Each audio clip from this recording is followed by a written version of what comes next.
ଆଜିକାର जो बजेट अच्छी ए बजेट रे तीनोटी विषय आप लक्ष्य करेंगे। एक है रास्ता,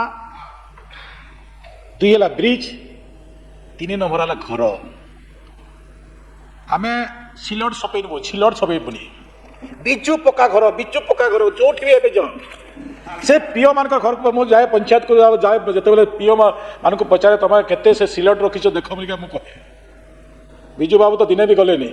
नवीन बाबू तो दिने भी गले पंचायत को दिने भी चाही ना चिंता भी करना सत एमती कथा अच्छे किंतु सिलट अच्छी बिजु बाबूर सिलट अच्छी लेखाई जे बिजु पक्का घर इंदिरा आवास 22,000 टंकार जो घरटा तैयारी करता से गरीब लोकटा से गरीब लोकर घरे नहीं लगे